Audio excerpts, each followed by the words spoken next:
Assalamualaikum warahmatullahi wabarakatuh. Perkenalkan, nama saya Farhan Agung Saputro dari kelas Teknik Sipil Universitas Mercu Buana Warung Buncit.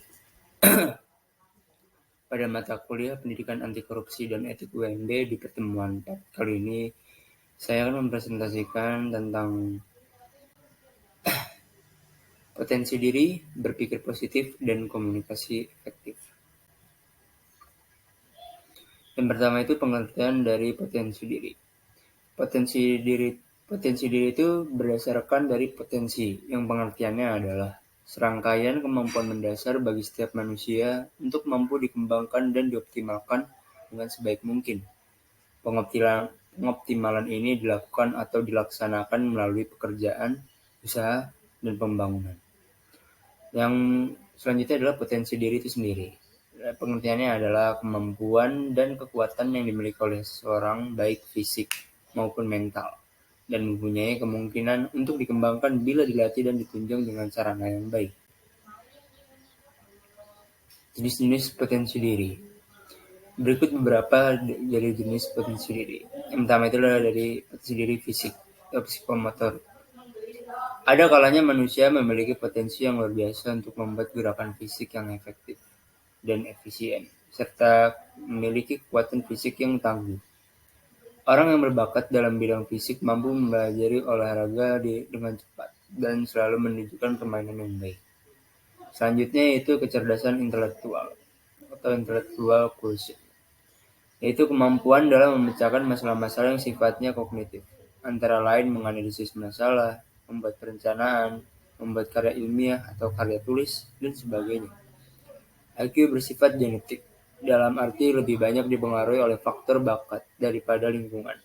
Namun, dalam pengoptimalannya sangat dipengaruhi oleh faktor lingkungan. Aspek-aspek IQ antara lain taraf kecerdasan, daya nalar atau logika berpikir, daya mengingat, daya antisipasi, kemampuan memahami konsep bahasa, kemampuan memahami konsep hitungan, kemampuan analisa sintesa, dan daya bayang ruang dan kreativitas. Selanjutnya itu adalah sosial emosional atau emotional quotient, yaitu kemampuan dalam mengendalikan amarah, membina, dan mempertahankan relasi dengan orang lain, serta bertanggung jawab. Perkembangan potensi ini cenderung dipengaruhi oleh pola asuh orang tua dan lingkungan. Selanjutnya adalah mental spiritual atau spiritual quotient, yaitu kecerdasan yang bertumbuh pada bagian dalam diri kita yang berhubungan dengan kearifan di luar ego atau jiwa sadar. Dapat juga diartikan sebagai kecerdasan yang mendapatkan aspirasi, dorongan, dan efektivitas yang terinspirasi pada di bawah alam sadar. Daya juang atau adversity quotient merupakan suatu potensi kecerdasan manusia yang bertumbuh pada bagian dalam diri manusia yang berhubungan dengan keuletan, tangguhan, dan daya juang. Dengan adanya potensi ini, seseorang mampu mengubah rintangan dan tantangan menjadi peluang. Selanjutnya adalah teori kepribadian manusia. Teori kepribadian manusia ini dibagi menjadi 3. Yang pertama itu adalah teori nature. Teori ini beranggapan bahwa kepribadian manusia terbentuk dari bawaan lahir, atau juga dapat dikatakan potensi yang dimiliki karena faktor bakat. Yang kedua itu adalah teori nurture. Teori ini menganggap bahwa kepribadian manusia terbentuk karena faktor luar lebih dominan daripada faktor bawaan. Yang ketiga, teori konvergensi atau terpaduan. Teori ini menganggap bahwa hasil interaksi potensi yang dimiliki manusia dan seberapa besar lingkungan mempengaruhi pewujudan potensi yang dimiliki. Selanjutnya, kita akan membahas tentang berpikir positif.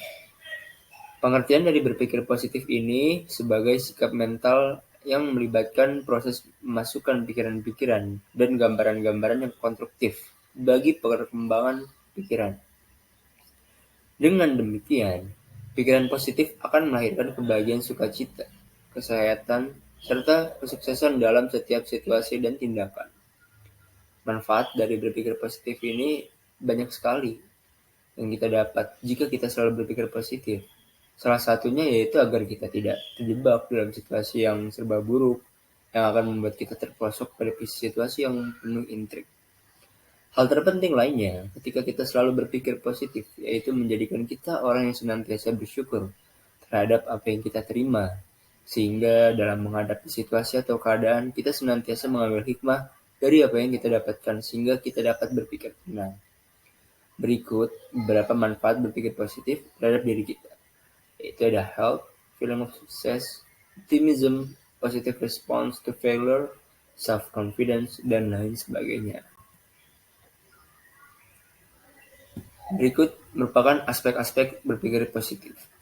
Yang pertama, harapan yang positif, positive expectation, yaitu melakukan sesuatu dengan lebih memusatkan perhatian pada kesuksesan, optimisme, pemecahan masalah, dan menjauhkan diri dari perasaan takut akan kegagalan.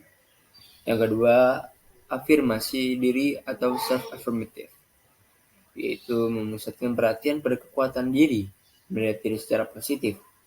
Dalam hal ini, individu menggantikan kritik pada diri sendiri dengan memfokuskan pada kekuatan diri sendiri.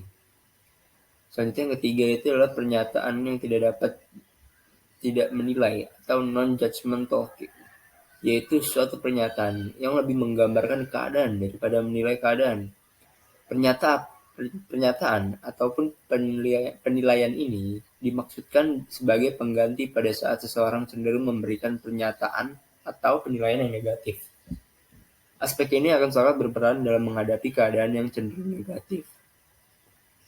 Yang terakhir adalah penyesuaian diri yang realistik atau realistic adaptation, yaitu mengakui kenyataan dan segera berusaha menyelesaikan diri dari penyesalan, frustasi, dan menyalahkan diri.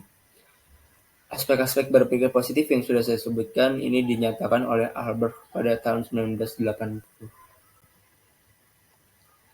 Selanjutnya adalah komunikasi efektif. Pengertian dari komunikasi efektif. Menurut Seward L. Tubbs, Sophia Moss, komunikasi dikatakan efektif apabila orang berhasil menyampaikan apa yang dimaksudkannya, atau komunikasi dinilai efektif apabila rangsangan yang ditangkap dan dipahami oleh penerima. Terdapat 5 hal yang dapat dijadikan ukuran bagi komunikasi yang efektif, yaitu pemahaman, kesenangan, mempengaruhi sikap, memperbaiki hubungan. Nah, kelima hal ini akan dijelaskan di slide selanjutnya. Kita akan membahas terlebih dahulu manfaat dari komunikasi efektif.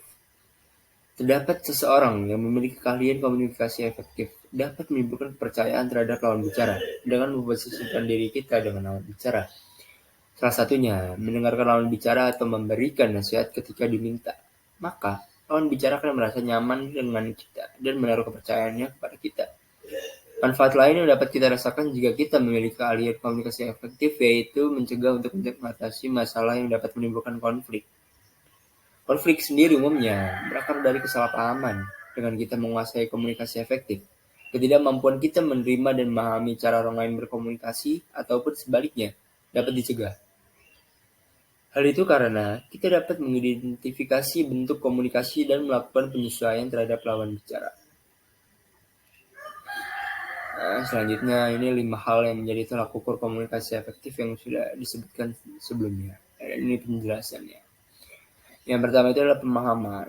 Pemahaman ini diartikan yaitu sebagai penerimaan yang cermat atas kandungan rangsangan seperti yang dimaksudkan oleh pengirim pesan. Dalam hal ini, komunikator dikatakan efektif apabila penerima memperoleh pemahaman yang cermat atas pesan yang disampaikannya. Kadang-kadang komunikator menyampaikan pesan tanpa disengaja yang juga dipahami dengan baik. Yang kedua, itu kesenangan. Kesenangan ini diartikan sebagai tidak semua komunikasi ditujukan untuk menyampaikan maksud tertentu. Sebenarnya tujuan mazhab analisis transaksional adalah sekedar berkomunikasi dengan orang lain untuk menimbulkan kesejahteraan bersama. Yang ketiga itu mempengaruhi sikap. Tindakan ini mempengaruhi orang lain merupakan bagian dari kehidupan sehari-hari. Dalam berbagai situasi, kita berusaha mempengaruhi sikap orang lain.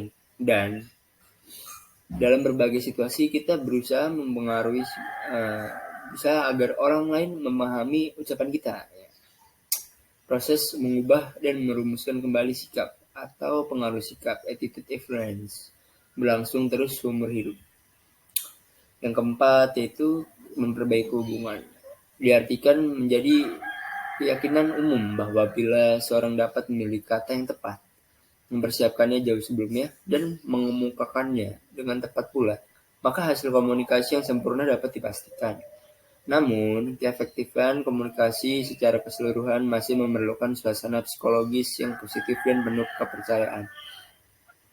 Bila hubungan manusia dibayang-bayangi oleh ketidakkepercayaan, maka pesan yang disampaikan oleh komunikator yang paling kompeten pun bisa saja berubah makna atau didiskreditkan. Yang terakhir adalah mendorong orang lain untuk melakukan tindakan yang sesuai dengan yang kita inginkan, merupakan hasil yang paling sulit dicapai dalam komunikasi. Sekian presentasi dari saya untuk pertemuan 4 kali ini. Kurang lebihnya mohon maaf. Wassalamualaikum warahmatullahi wabarakatuh.